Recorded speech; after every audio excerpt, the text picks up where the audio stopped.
Hello दोस्तों, स्वागत है आपका फिर से एक बार आपके अपने यूट्यूब चैनल यूटिलिटी कॉमर्स पर।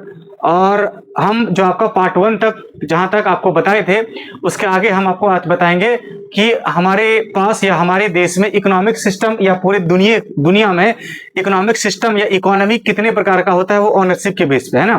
तो चलिए सबसे पहले देखिए, कहता है इकोनॉमी जो है ये ओनरशिप के बेस पे तीन भाग में बांटा गया, तीन प्रकार का हो सकता है और पूरी दुनिया का पूरा इकोनॉमी जो है उसी तीनों में से एक कोई आता है। ठीक है, तो कहा पहला जिसका नाम है पहले इकोनॉमी का, जिसको हम लोग इकोनॉमी के तीन हिस्से में बांटे। पहले का नाम है कैपिटलिस्ट इकोनॉमी, दूसरे का नाम है सोशलिस्ट इकोनॉमी और तीसरे का नाम है मिक्स्ड इकोनॉमी, है ना। कौन सा? कैपिटलिस्ट, सोशलिस्ट और मिक्स्ड इकोनॉमी। तो सबसे पहला चीज हम पढ़ते हैं आपको कैपिटलिस्ट इकोनॉमी क्या है। कहता है कैपिटलिस्ट इकोनॉमी का मतलब ये होता है, नाम से ही क्लियर है, कैपिटलिस्ट का मतलब होता है पूंजीवादी सोच का, मतलब पैसे वाला सोच, पैसे कमाने का सोच, है ना।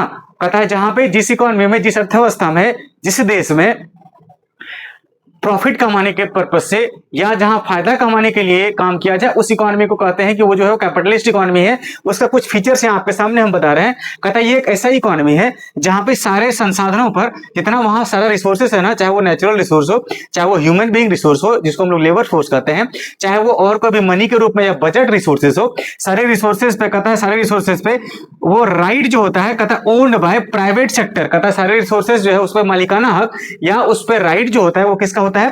प्राइवेट सेक्टर या प्राइवेट इंडिविजुअल का होता है। तो पहला फीचर ये हो गया, कहता है सारे रिसोर्सेज पर राइट किसका होगा? प्राइवेट सेक्टर का। ठीक है, दूसरा कहा कि यहाँ all the decision making related to production, कहा कि यहाँ पे जो प्रोडक्शन किया जाएगा ना उसका डिसीजन मेकिंग जो होगा are made by private sector. कहता है उस वो भी जो भी प्रोडक्शन किया जाएगा, जिसको हम लोग कहते हैं व्हाट टू प्रोड्यूस, क्या प्रोडक्शन करना है। दूसरा कहता है हाउ टू प्रोड्यूस, किस चीज का प्रोडक्शन करना है या कैसे करना है। तीसरा कहते हैं हम लोग फॉर होम टू प्रोड्यूस, किसके लिए प्रोडक्शन करना है ना। तो ये सारा डिसीजन मेकिंग भी किसके लिए लिया जाएगा? किसके द्वारा? प्राइवेट सेक्टर के द्वारा। तीसरा कहता है जब इसमें प्राइवेट सेक्टर के द्वारा सारा कुछ होगा तो प्राइवेट जब काम करती है ना तो उसका मोटिव ये होता है कि फायदा कमाया जाए, प्रॉफिट का मैक्सिमाइजेशन किया जाए। वो लोगों के वेलफेयर या लोगों के भलाई के लिए काम नहीं करती है। कहा कि यहाँ पे प्रॉफिट मैक्सिमाइजेशन जो है इज मेन ऑब्जेक्टिव। कहा इस इकोनॉमी में प्रॉफिट मोटिव जो होगा वो मेन ऑब्जेक्टिव होगा, जहां पे सिर्फ फायदा कमाने के लिए जो है वहां पे जो है संसाधन का यूज किया जाएगा, या वहां पे सारे फर्म या सारे सेक्टर जो है प्राइवेट सेक्टर मिलके सिर्फ फायदे कमाने के लिए काम करें, इसको कहते हैं प्रॉफिट मैक्सिमाइजेशन। तो ये पहला टाइप था आपका किसका? ये कैपिटलिस्ट इकोनॉमी का पहला टाइप था। ठीक है, तो आगे क्या क्या फीचर्स हो गया? कहता है सारे पे जो है प्राइवेट सेक्टर का अधिकार होगा। दूसरा क्या हो गया? कहता है यहाँ पे जो है प्राइवेट सेक्टर सारा कुछ डील करेगा प्रोडक्शन को। और तीसरा क्या बोला? यहाँ पे प्रॉफिट मैक्सिमाइजेशन मेन ऑब्जेक्टिव होगा। इसको कहते हैं ये हमारा कैपिटलिस्ट इकोनॉमी, पूंजीवादी सोच है, यहाँ पे पैसा कमाया जाना है। दूसरा है सोशलिस्ट, तो आपको सामने हम यहाँ सोशलिस्ट बताते हैं। कहता है सेम जहाँ यहाँ जो प्राइवेट वर्ड का हम यूज किए हैं ना, वहां पे जगह जगह सारा आप जो है वो गवर्नमेंट का यूज कर लीजिएगा ना, तो वो हो जाएगा हमारा कौन सा? कहता है वो हो जाएगा हमारा सोशलिस्ट इकोनॉमी। कहता है दूसरे इकोनॉमी के नाम का टाइप है जिसको हम लोग कहते हैं दूसरा इकोनॉमी, दूसरा टाइप जिसको हम लोग नाम देते हैं क्या? सोशलिस्ट का। इसका नाम है सोशलिस्ट। ये नाम ही से क्लियर है, सोशलिस्ट का मतलब होता है समाजवादी या सामाजिक। सोशलिस्ट इकोनॉमी क्या बोला गया इसको? Socialist economy. कहता बताइए सोशलिस्ट का मतलब क्या हुआ? कहता यहाँ प्राइवेट सेक्टर का कोई रोल नहीं होगा, तो किसका होगा? कहता है all the resources are owned by, कहता सारे रिसोर्सेस पे जो मालिकाना हक होगा ना, बाय द गवर्नमेंट। कहता है यहाँ पे सारे रिसोर्सेज पे राइट किसका होगा? गवर्नमेंट का। और इसी गवर्नमेंट के बदले कभी कभी जो है वो सेंट्रल प्लानिंग अथॉरिटी भी वर्ड यूज कर लिया जाता है, तो आप याद रखिएगा। कहता दूसरा फीचर्स क्या हुआ? कहता है यहाँ पे ऑल द डिसीजन मेकिंग, यहाँ भी all the decision making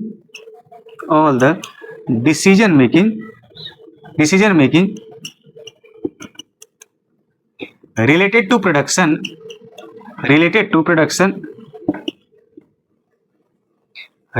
production are made by government. कहता है यहाँ भी सारा डिसीजन मेकिंग जो लिया जाएगा किसके द्वारा लिया जाएगा? कहता है सरकार है, समाज है, तो समाज के लिए सरकार काम करती है। अच्छा, तीसरा कहा कि और क्या होगा यहाँ? कहता है तीसरा जो है इसका फीचर्स ये होगा, यहाँ पे जो मेन मोटिव होगा ना, कहा यहाँ पे मेन मोटिव जो होगा सोशल वेलफेयर करना होगा। क्या करना? सोशल वेलफेयर करना। सोशल वेलफेयर का मतलब क्या होता है? कि लोगों का भलाई करना, मेन मोटिव या मेन ऑब्जेक्टिव, है ना। तो कहा गया कि हमारे पास जो सोशलिस्ट इकोनॉमी है, ये नामे से क्लियर है समाजवादी सोच का, समाज में लोग सामाजिक काम करते हैं। तो कहा गया यहाँ पे इस इकोनॉमी को, इस अर्थव्यवस्था को, इस देश को कहता है वह इकोनॉमी जहां पे सारे रिसोर्सेज पर राइट किसका हो, गवर्नमेंट का हो, तो पहला फीचर उसको क्या कहेंगे, सोशलिस्ट इकोनॉमी। दूसरा क्या बोला, कहता है all the decision making related to production are made by the किसके द्वारा, गवर्नमेंट के द्वारा, सरकार लेके डिसीजन मेकिंग प्रोडक्शन का। तीसरा क्या हुआ, कहता है यहाँ सोशल वेलफेयर होगा मेन ऑब्जेक्टिव, यहाँ पे लोगों के भलाई के लिए काम किया जाएगा, सामाजिक कल्याण किया जाएगा, यहाँ पे पैसा कमाने का सिर्फ पर्पस नहीं होगा। तो इसको क्या कहते हैं हम, ये सोशलिस्ट इकोनॉमी है ना। अच्छा तीसरा, अब आपको तीसरा ही बता देते हैं क्या है मिक्स्ड इकोनॉमी। कहता है ये बताइए मिक्स्ड इकोनॉमी का मतलब क्या हो गया। कहता है मिक्स्ड इकोनॉमी में तीन तीन फीचर्स याद रखिएगा, ये काफी है आपके लिए, है ना। कहता है मिक्स्ड इकोनॉमी का मतलब होता है मिश्रित या मिला जुला।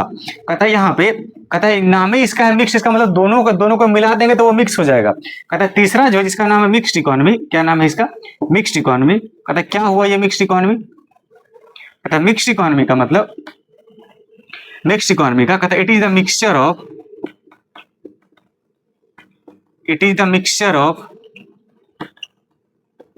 Mixture of capitalist economy, capitalist and socialist economy, and socialist economy. कहता है यहाँ जो है ये मिक्सचर है किसका किसका, कैपिटलिस्ट और सोशलिस्ट का, ठीक है। दूसरा फीचर्स क्या हुआ, कहता है उसके साथ साथ हमारे पास, कहता है देयर इज एग्जिस्टेंस ऑफ, कहता है यहाँ पे जो एग्जिस्टेंस होगा, existence of private sector as well as government sector, as well as government sector. कहता है यहाँ पे, क्योंकि यहाँ पे कैपिटलिस्ट भी है और सोशलिस्ट भी है, तो कैपिटलिस्ट का मतलब प्राइवेट ओन्ड करेगा, प्राइवेट सारा डिसीजन मेकिंग लेगा, प्राइवेट भी होगा वहां, और कहा सोशलिस्ट भी है, इसका मतलब वहां गवर्नमेंट भी होगी। तो कहता है दोनों का जहाँ एग्जिस्टेंस है उसको हम मिक्स इकोनॉमी कह देंगे।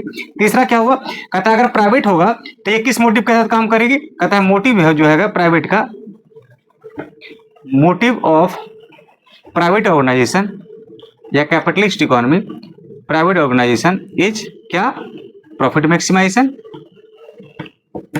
मैक्सिमाइजेशन, एंड, और इसका सोशलिस्ट का क्या होगा, एंड सोशल वेलफेयर। क्या हो जाएगा, सोशल वेलफेयर। तो ये क्या हो जाएगा हमारे पास, ये कौन सा इकोनॉमी हो जाएगा, ये मिक्स्ड इकोनॉमी। दोनों का मिक्स है, कैपिटलिस्ट सोशलिस्ट दोनों को मिला दीजिए तो ये कौन सा हो जाएगा, मिक्स्ड इकोनॉमी। यही लिखे दी था मिक्सचर ऑफ किसका किसका, कैपिटलिस्ट एंड सोशलिस्ट इकोनॉमी, है ना। दूसरा हो गया, कहता है यहाँ पे एग्जिस्टेंस किसका किसका होगा, प्राइवेट सेक्टर का भी और गवर्नमेंट सेक्टर का भी। और तीसरा कहा कि मोटिव जो होगा दोनों का प्राइवेट होगा तो वो अपने लिए काम करे किसके लिए, प्रॉफिट मैक्सिमाइजेशन के लिए। और साथ में कहा क्या, ये जो है हमारे पास जो हमारा गवर्नमेंट सेक्टर है वो वहां काम करे किसके लिए, सोशल वेलफेयर करने के लिए। तो इसको हम लोग कहते हैं ओनरशिप के बेस पे इकोनॉमी को तीन भाग में बांटा गया है, कैपिटलिस्ट, सोशलिस्ट और मिक्स्ड। इसी को कहते हैं हमारा ये इकोनॉमी जो है वो ओनरशिप के बेस पे तीन भाग में बांटा गया है। तो चलिए दूसरे टॉपिक पे चलते हैं, आई होप आपको ये समझ में आ गया होगा। अब हम लोग दूसरे टॉपिक पे चलेंगे, दूसरे टॉपिक पे, और हम लोग उसके अलावा आपको ये बताएंगे हम कि हमारे देश में इकोनॉमिक प्रॉब्लम अराइज होने का कारण क्या है। हमारे देश में इकोनॉमिक प्रॉब्लम अराइज क्यों होता है और उसका कारण क्या है। कहते हैं हमारे देश में इकोनॉमिक प्रॉब्लम अराइज जो होता है, इकोनॉमिक प्रॉब्लम, कहता है इकोनॉमिक प्रॉब्लम अराइज होने का क्या कारण है। इकोनॉमिक प्रॉब्लम या इसको कहते हैं why economic problem arises, why economic problem arises. इसको इसमें वाई जोड़ देते हैं। कहा कि इकोनॉमिक प्रॉब्लम अराइज होने का क्या कारण है, तो याद रखिएगा। कहता है इकोनॉमिक प्रॉब्लम तीन कारण से होता है। क्या कहता है, पहला रिसोर्सेस आर लिमिटेड। क्या कहा, हमारे पास संसाधन जो है वो सीमित है, रिसोर्सेस आर लिमिटेड। दूसरा कहता है क्या, हमारे पास ह्यूमन वांट्स अनलिमिटेड। क्या दूसरा हमारे पास ह्यूमन वांट्स क्या, अनलिमिटेड, ठीक है। और तीसरा क्या है, तीसरा बोला रिसोर्सेस हैव ऑल्टरनेटिव यूजेस। क्या है, resources have alternative uses, resources have alternative uses. कहा कि इस तीन कारण से कहा इकोनॉमिक प्रॉब्लम अराइज होने का क्या कारण है, कहा कि रिसोर्सेस हमारे पास संसाधन सीमित है। दूसरा क्या कहता है, ह्यूमन वांट्स अनलिमिटेड है। और तीसरा रिसोर्सेस का ऑल्टरनेटिव यूज भी है। तो यही मेन रीजन है, कहता है कि हमको फिर क्या करना पड़ेगा, फिर हमको चूज करना पड़ेगा, चॉइस करना पड़ेगा, तो उस रिसोर्सेस को कहाँ बेस्ट तरीके से यूज किया जाए। और इकोनॉमिक्स हमको जो है यही सिखाता है ना। चलिए उसके आगे यही 3 कारण है जिसके थ्रू जो है हम लोग इकोनॉमिक प्रॉब्लम अराइज होता है और उसका सॉल्यूशन हमको कौन बताता है, इकोनॉमिक्स बताता है। ठीक है, अब इसके आगे इस चैप्टर में ये बचा कि पॉजिटिव और नॉर्मेटिव इकोनॉमिक्स किसको कहते हैं, कौन सा, positive and normative economics. Positive and normative economics क्या होता है पॉजिटिव और क्या होता है नॉर्मेटिव इकोनॉमिक्स। ध्यान दीजिएगा, ये थोड़ा सा बच्चों को डिफिकल्ट लगता है लेकिन ये है नहीं। याद रखिएगा, हम आपको जब पॉजिटिव वर्ड बोले ना, तो पॉजिटिव का मतलब ये आप सोचिएगा कि सच सच बताना इकोनॉमिक प्रॉब्लम का, चाहे वो पास्ट में है, चाहे वो प्रेजेंट में है, चाहे वो फ्यूचर में है। ध्यान दीजिएगा, इधर हम लिख रहे हैं आपको, कहता है पॉजिटिव इकोनॉमिक्स जो है या इसी को पॉजिटिव स्टेटमेंट कहते हैं। Positive economics deals with the economic problem. कहता है ये प्रॉब्लम के बारे में बताता है, economic deals with the economic problem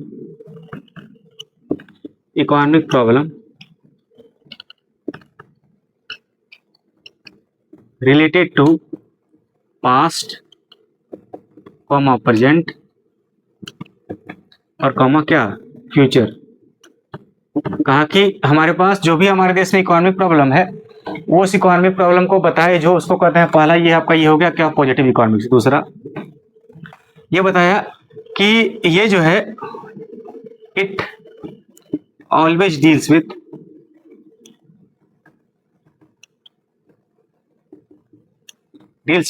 fact and figure. उसके साथ साथ इसको ये बताया गया always deals with fact and figure, और कहा it is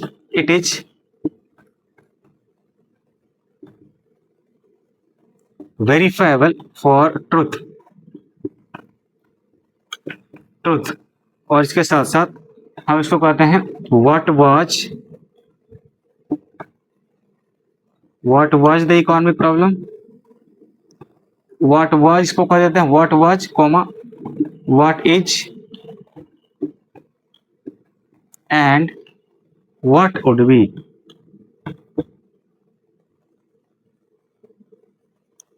What would be the economic problem?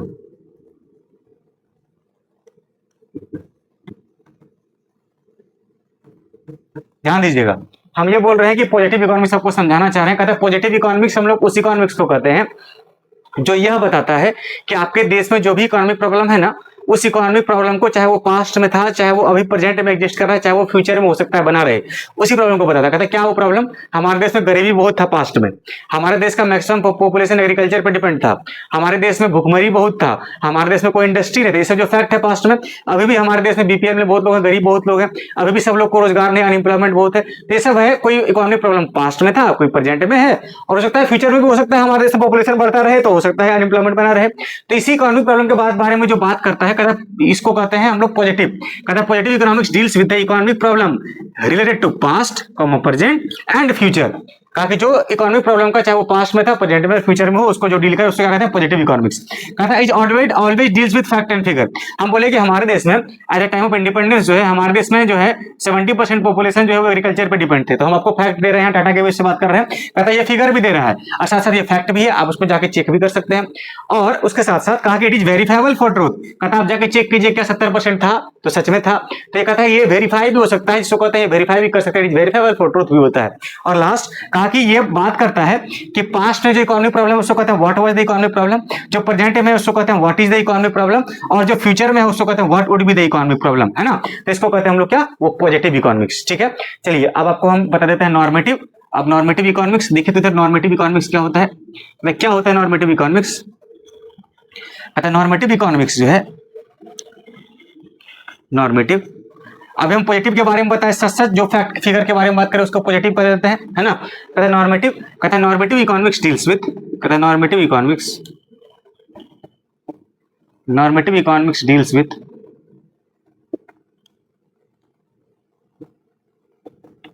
Deals with the suggestion और solution of that economic problem. कहता है जो प्रॉब्लम था, सॉल्यूशन ऑफ द प्रॉब्लम, कहता है जो प्रॉब्लम था उसको आप ठीक कीजिएगा ना, तो उसके प्रॉब्लम के सॉल्यूशन के बारे में जो बात करता है उसको क्या कर देंगे, वो नॉर्मेटिव। नॉर्मेटिव हमेशा सॉल्यूशन को बताता है और पॉजिटिव हमेशा प्रॉब्लम को बताता है, याद रखिएगा। अच्छा, दूसरा फिर नॉर्मेटिव इकोनॉमिक्स जो है ये क्या बताता है आगे, कहता है कि नॉर्मेटिव इकोनॉमिक्स जो है, जिसे हम लोग बोले कि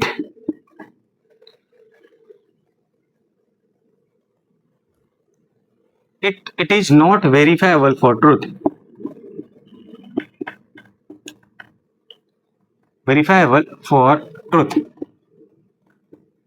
कहता है ये जो है ये सच में आप इसको वेरीफाई नहीं कर सकते हैं। कहता है यह फैक्ट एंड फिगर के बेस पे डील नहीं करता है।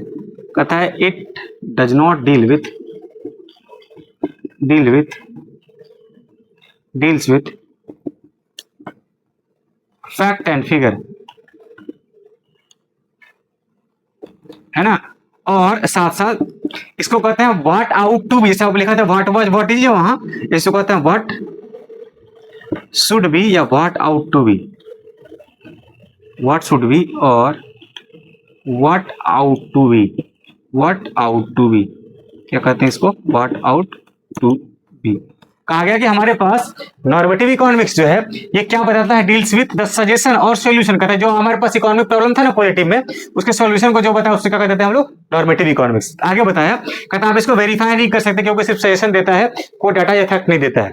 कहता है आगे बोला it does not deals with the fact and figure, ये फैक्ट एंड फिगर नहीं बताता है। और साथ साथ कहा कि इसका सॉल्यूशन क्या हो सकता है, कहता है कि व्हाट शुड बी या व्हाट आउट टू बी, क्या करना चाहिए। और ये अलग अलग इकोनॉमिस्ट का ओपिनियन अलग अलग होता है ना। तो ये आपके चैप्टर फर्स्ट इंट्रोडक्शन में जितने सारे टॉपिक थे हम 2 वीडियो में सारे को आपको बता चुके, है ना। तो ये चैप्टर 1 का जो है यहाँ पे एंड होता है और इसके बाद हम लोग चैप्टर 2 स्टार्ट करेंगे और उससे हम लोग आगे आपको एक सेंट्रल इकोनॉमिक प्रॉब्लम को डिस्कस करेंगे, ठीक है। तो बहुत बहुत धन्यवाद आपका, आप लोग सपोर्ट करते रहें और आपके पास हर एक वीडियो हम पहुंचाएंगे। Thank you so much. इतना ही, फिर हम लोग अगले वीडियो में मिलेंगे। Thank you so much.